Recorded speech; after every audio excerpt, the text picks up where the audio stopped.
आगे बढ़ते हैं, अब समझते हैं इनकम क्या है। देखो, income is the revenue earn by business through its operation after deducting expenses. बहुत ही अच्छी बात कही है, अच्छा लगा। सुनो, income is the revenue, revenue का क्या मतलब है, सेल्स, है ना।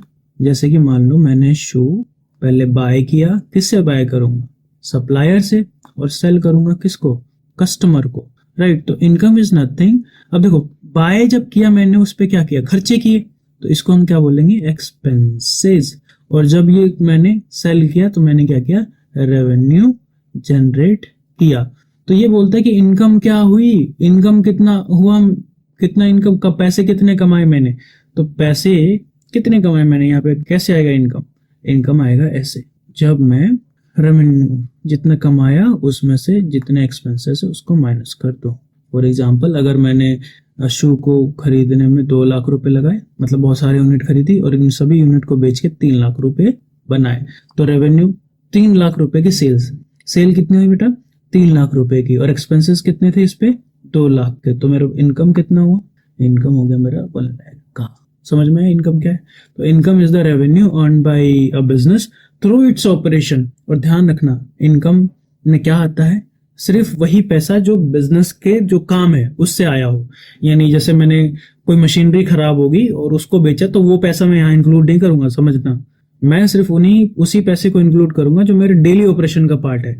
शू मेकर के लिए, शू सेलर के लिए जब शू बेच के पैसा आएगा, टीचर के लिए जो पैसा जो मैं टीचिंग सर्विसेज प्रोवाइड करूंगा उससे जो पैसा आएगा वो मेरे रेवेन्यू का पार्ट बनेगा, उसको मैं बोलूंगा सेल्स, है ना। मेरे घर का कोई एसी खराब हो गया, कूलर खराब हो गया, मैंने उसको उठा के बेच दिया, उससे जो पैसा आएगा उसको मैं नहीं बोलूंगा इनकम, वो मेरा इनकम नहीं है ना। मेरा ये काम नहीं, इनकम हम उसी को बोलेंगे जो जिस काम को हम एक्चुअली डेली बेसिस पे करते हैं और वही हमारा मेन बिजनेस एक्टिविटी है।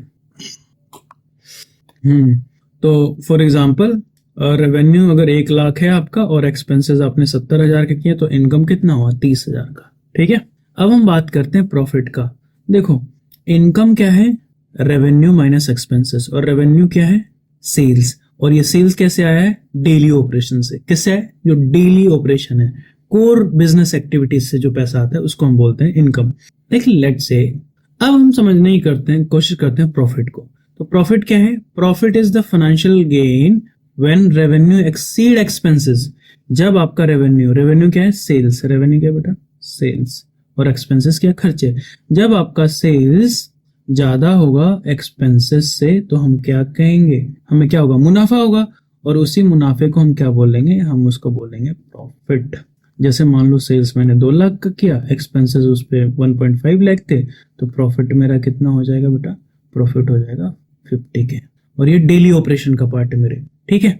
तो profit is nothing but total revenues. Sir ये टोटल रेवेन्यूज क्यों हुआ, यार एक ही बार तो मैंने गुड्स खरीदे नहीं होंगे ना, बहुत सारी बार खरीदे होंगे, तो बहुत अलग अलग टाइप से एक्सपेंसेस होंगे, उसमें अलग अलग कॉस्ट होगा, और उन सभी को बेच के जो टोटल पैसा आया उसको मैं बोल दूंगा टोटल सेल्स, टोटल रेवेन्यू, और फिर माइनस करूंगा टोटल एक्सपेंसेस, जितने भी खर्चे मैंने उस पर किए, फिर मुझे क्या मिल जाएगा, प्रॉफिट मिल जाएगा। अब प्रॉफिट के भी टाइप्स हैं, एक है ग्रॉस प्रॉफिट और दूसरा है नेट प्रॉफिट। ग्रॉस प्रॉफिट क्या है ये, और नेट प्रॉफिट हम आगे समझेंगे, ठीक है। अभी इसको समझने की जरूरत नहीं है, ये आगे हम जब फाइनल अकाउंट्स बनाएंगे तब समझेंगे। जिनको फिर भी अभी भी है कि नहीं सर अभी समझा दो, उनके लिए एक एक लाइन में मैं कोशिश करता हूँ। देखो, जो भी मैंने यहाँ पे सेल्स किया, ठीक है, मान लो मैंने 2 लाख का सेल किया, और इस 2 लाख के जो सेल किए हैं, मतलब पैसा कमाया है 2 लाख, उस पैसे को कमाने के लिए कितना एक्सपेंस किया, क्या खर्चा किया मैंने, वो कहाँ आ जाएगा, यहाँ पे आ जाएगा। और ये कौन से आएंगे, डायरेक्ट एक्सपेंसेस आएंगे। कौन से, डायरेक्ट एक्सपेंसेस, जो डायरेक्टली उस गुड्स को खरीदने में इन्वॉल्व हुए हैं। फॉर एग्जाम्पल, मैंने शू के स्टॉक मंगाया, मैंने किससे, लेट्स से नाइकी से, तो सारा का सारा 1.5 लाख में मेरा काम हो गया। तो तो ये क्या है, ये डायरेक्ट एक्सपेंस है, यानी जो गुड्स को खरीदने में डायरेक्टली उठे हैं मेरे खर्च, ठीक है। तो ये हो गया। तो जब मैं सेल्स में से कॉस्ट ऑफ गुड्स सोल्ड को माइनस करूंगा तो मुझे मिलेगा ग्रॉस प्रॉफिट, डायरेक्ट एक्सपेंसेस। जब मैं इस ग्रॉस प्रॉफिट में से, ग्रॉस प्रॉफिट जो ये आया है, इसमें से मैं ऑपरेटिंग एक्सपेंसेस को माइनस कर दूंगा, तब मेरे पास क्या आएगा, नेट प्रॉफिट आएगा। अब सर ये ऑपरेटिंग एक्सपेंसेस क्या हो गए, देख बेटा, कॉस्ट ऑफ गुड्स सोल्ड क्या हुआ, जितने में मैंने गुड्स खरीदा, किससे, नाइकी से, बट सिर्फ यही तो खर्चा नहीं है ना, मेरे स्टाफ की सैलरी जाएगी, है ना, जिस प्रॉपर्टी पे मैंने चला रहा हूँ बिजनेस उसका रेंट जाएगा, जिस एम्प्लॉय ने इसको बेचा है उसका कमीशन जाएगा या उसकी सैलरी जाएगी, समझ रहे हो, सैलरी या commission of sales person, clear, तो इनके भी तो पैसे जाएंगे, इनको भी तो पैसे जाएंगे, तो ये डायरेक्टली गुड से रिलेटेड नहीं है बट ये मदद कर रहे हैं, तो इसको हम क्या बोलते हैं, इनडायरेक्ट एक्सपेंसेस, या जिसको आप बोल लो इनडायरेक्ट एक्सपेंसेस, या आप बोल दो ऑपरेटिंग एक्सपेंसेस, क्लियर है। अभी फिलहाल के लिए इतना ही समझो, आगे इसको और डीप में, ये बहुत वाइडर कॉन्सेप्ट है भाई, ठीक है। अब हम बात करते हैं गेन, प्रॉफिट किस में समझ में आ गया, प्रॉफिट जब ही हम मानेंगे जब हमारा जो मेन रेवेन्यू है सिस्टम, जो मेन बिजनेस एक्टिविटीज है वहां से उसको बेच के जो हम मुनाफा कमाएंगे उसको हम प्रॉफिट कहेंगे, ध्यान रखना। ये गेन क्या है, जो इंसिडेंटल है, जो कभी कभार होता है, वो मुनाफा जो कभी कभार होता है उसको हम गेन कहते हैं, ठीक है। वो मुनाफा जो मेरे बिजनेस के मेन एक्टिविटी से होता है उसको मैं प्रॉफिट कहता हूं, और अलग एक और मुनाफा है जो मेरे बिजनेस के कोर एक्टिविटी से नहीं आ रहा। फॉर एग्जाम्पल, मेरे पास एक मशीन था और उस मशीन की वैल्यू थी 4 लाख, और 4 साल मैंने माना था कि उसकी 4 साल लाइफ होगी, ठीक है। मैंने 3 साल खूब यूज किया, अब 4 लाख की प्रॉपर्टी थी, मतलब 4 लाख का मशीन था, तो मैंने 4 लाख अगर उसकी लाइफ है तो हर साल उसको मैं कितना यूटिलाइज करूंगा, 1-1 लाख, है ना। तो 3 साल तक मैंने 3 लाख का यूटिलाइजेशन कर लिया, अभी भी उसकी 1 लाख की वैल्यू बची है, बट जब मैं बेचने गया तो मुझे 1.5 लाख रुपीज मिल गए। अब देखो यहाँ पे जिसकी बुक वैल्यू, यानी बुक में जिसकी कीमत 1 लाख थी मेरे अकाउंटिंग बुक में, उसको बेचने गया तो मुझे 1.5 लाख रुपए मिले, तो मुझे प्रॉफिट कितना होगा, वो 50K का। तो यही मुनाफा यही जो प्रॉफिट है उसको मैं प्रॉफिट नहीं बोलूंगा, गेन बोलूंगा, ध्यान रखना।